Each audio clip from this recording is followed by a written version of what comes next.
Timnas Spanyol menunjukkan ketangguhan mereka untuk membekuk timnas Italia dengan skor tipis 1-0. Kedua tim bertemu dalam duel matchday kedua grup B Euro 2024. Big match pertama di fase grup Piala Eropa 2024 kali ini dimainkan di arena Schalke. Kedua tim memburu 3 poin. Pasalnya tim yang memenangi laga ini dipastikan lolos ke babak 16 besar. Italia boleh menang di pertandingan pertama lalu, tapi kali ini mereka harus mengakui kualitas Spanyol. Pasukan Luis de la Fuente memetik kemenangan tipis 1-0 lewat on goal Ricardo Calafiori. Kemenangan ini mendorong Spanyol ke puncak klasemen sementara di grup B dengan raihan 6 poin dari 2 laga. Sementara itu, Italia di peringkat kedua dengan raihan 3 poin dari 2 laga.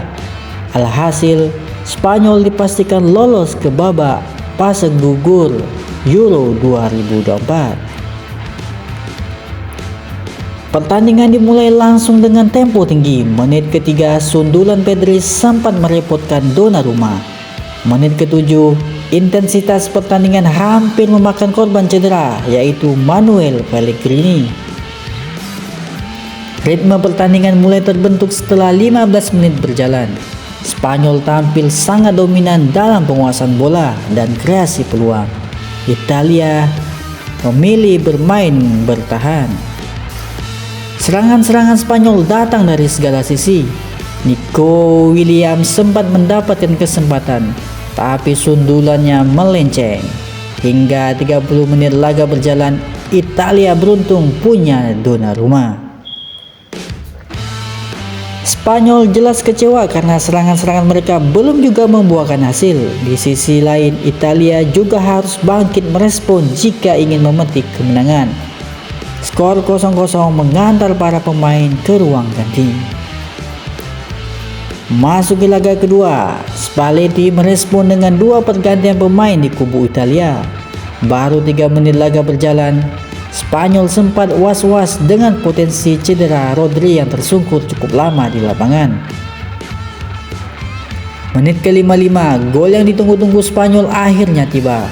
Umpan silang Nico dari sisi kiri.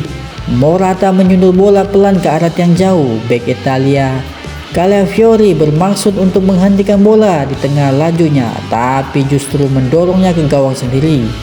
Gol pun tercipta untuk Spanyol dan Spanyol memimpin 1-0.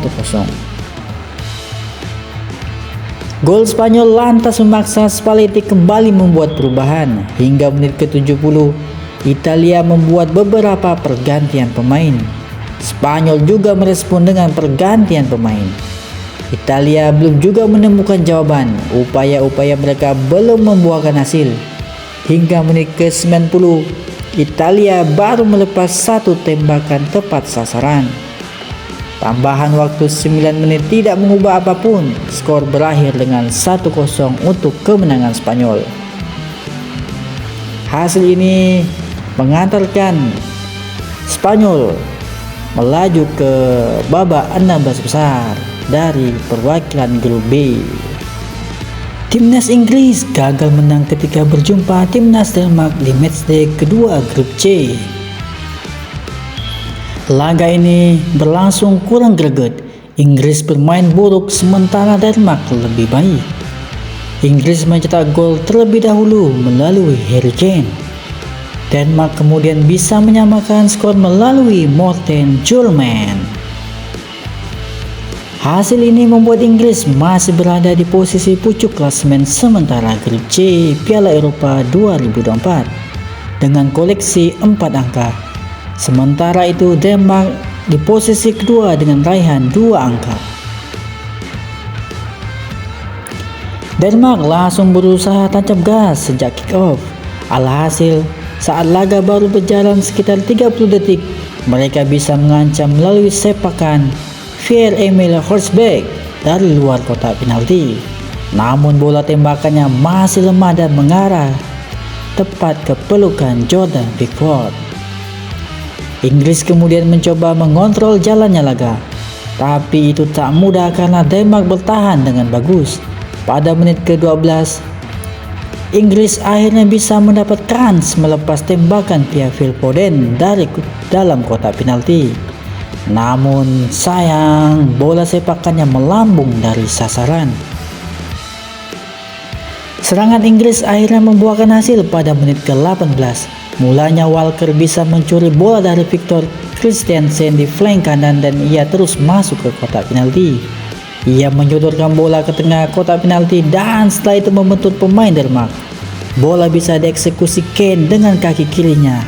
Inggris unggul 1-0. Usai kebobolan, Denmark langsung berusaha menekan pertahanan Inggris. Beberapa serangan mereka mulai merepotkan The Three Lions. Usaha mereka akhirnya membuahkan hasil pada menit ke-34. Rocket Morten Julman dari jarak sekitar 30 meter gagal diantisipasi Pickford. Bola membentur tiang sebelah kanan sebelum masuk ke gawang. Skor pun berubah menjadi 1-1. Inggris kemudian menekan pertahanan Denmark lagi, namun mereka kesulitan untuk membangun serangan berbahaya ke pertahanan lawan. Pada akhirnya tak ada gol tercipta lagi sampai turun minum. Denmark 1, Inggris 1. Memasuki babak kedua, tak ada perubahan berarti dari kedua kubu. Pertandingan tetap berjalan alot. Pada menit ke-52 ada serangan cukup berbahaya dari Inggris. Trent melepas umpan panjang dari belakang garis tengah lapangan pada Bukayo Saka. Ia akhirnya bisa menanduk bola di dekat gawang, tapi bola cuma mengarah ke sisi kiri luar gawang Denmark. Setelah itu Inggris mengganti taktiknya. Trent keluar dan digantikan Gallagher pada menit ke-53. Menit ke-55 Inggris hampir saja mencetak gol. Phil Foden melepas tembakan dari luar kotak penalti dengan kaki kirinya. Bola cuma membentur tiang kiri gawang Denmark. Inggris kemudian mencoba melakukan pergantian pemain lagi. 3 pemain keluar dan 3 pemain masuk. Menit ke-71 pemain yang baru masuk yakni Watkins mendapat umpan terobosan dari Bellingham. Ia lolos dari jebakan offside dan kemudian melepas tembakan dari sudut sempit. Tapi bolanya masih bisa diblok Kasper Schmeichel. Menit ke-72 Denmark mencoba mengancam dari sepakan jarak jauh Forsberg. Bola yang mengarah ke sisi kanan gawang masih bisa diantisipasi oleh Pickford. Menit ke-84 Forsberg kembali mengancam dengan tendangan dari luar kotak penalti dari jarak sekitar 18 meter. Namun untungnya bola melebar ke sisi kiri gawang Pickford. Pada akhirnya kedua tim sama-sama tak bisa mencetak gol tambahan. Pertandingan ini pun berakhir dengan skor 1-1. Sedangkan di laga lainnya, timnas Slovenia harus menerima hasil yang kurang menyenangkan setelah ditahan imbang pada menit-menit terakhir atas Serbia. Gol Slovenia dicetak oleh Sontekan Zankarniknik di babak kedua. Sementara Serbia mampu menyamakan kedudukan beberapa detik sebelum laga berakhir berkat sundulan Luka Jovic. Berkat tambahan 1 poin ini, Slovenia duduk di peringkat kedua klasemen sementara di grup C dengan raihan 2 poin. Sementara Serbia masih tertahan di dasar klasemen dengan raihan 1 poin. Pertandingan yang digelar di Allianz Arena ini berlangsung sengit. Kedua tim sama-sama tampil menyerang sejak awal untuk mencetak gol cepat. Di babak pertama ini, Slovenia tampil lebih berbahaya. Rajkovic dipaksa untuk melakukan 2 penyelamatan penting untuk menghentikan peluang berbahaya dari Sherin dan Mlakar. Serbia sendiri perlahan mulai meningkatkan intensitas serangan mereka. Peluang berbahaya pertama mereka lahir dari sundulan Dusan Vlahovic yang berhasil diselamatkan dengan sempurna oleh Jan Oblak. Di menit ke-38, Slovenia nyaris membuka keunggulan melalui tembakan Elsnik. Namun sayang, bola hanya mengenai tiang gawang Serbia. Sementara beberapa menit berselang, Jan Oblak menggagalkan peluang emas Serbia yang dibuat oleh Mitrovic. Skor bertahan 0-0 di paruh babak pertama. Di babak kedua, Serbia melakukan 1 pergantian pemain. Mijat Gachinov masuk menggantikan Filip Mladenovic. Baru 2 menit babak kedua berjalan, Mitrovic membuat peluang emas usai mendapatkan umpan terukur dari Tadic.